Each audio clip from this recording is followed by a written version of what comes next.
video. I know I'm making like 5, I don't know how many videos I'm gonna make. I'm bored. It's Friday afternoon.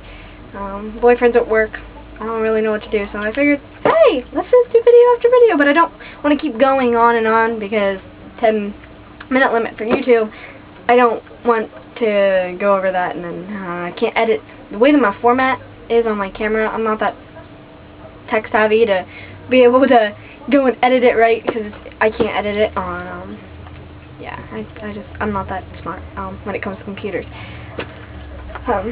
These ones are kind of ones I've written toward people, not like love toward people, just toward people, or for people. And the first one is, you'll understand it when I read it. The second two are about drugs, well, drugs or hurting yourself, and you know, because I knew people like that in school, and most of them were written with somebody in my mind.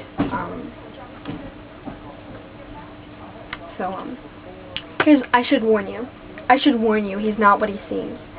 He'll be so sweet and treat you special, but I should warn you, or someone else should, that he's a master of veneer and a king of deception.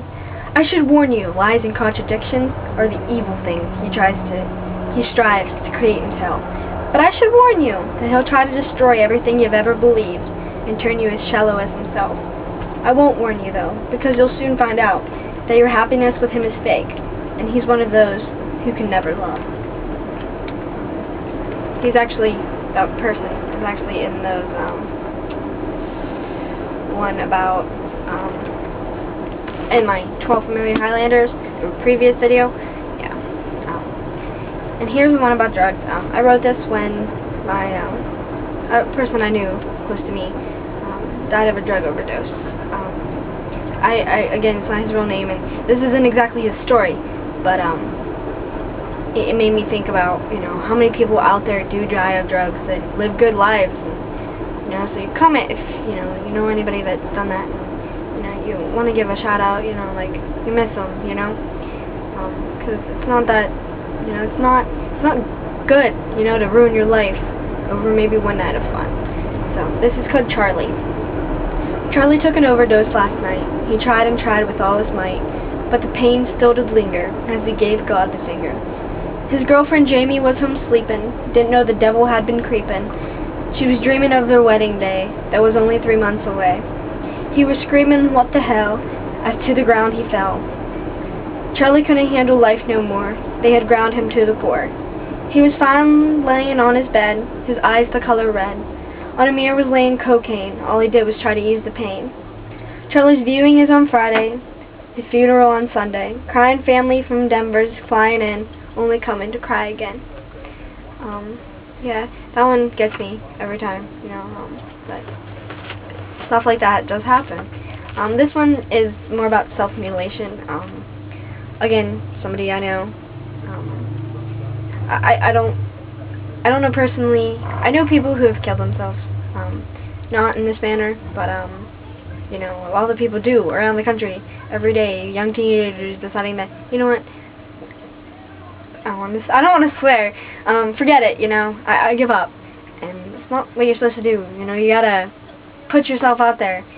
You know, try to get better. Don't digress to trying to kill yourself over what maybe 5 years from now you don't even remember. You won't remember. It won't matter anymore.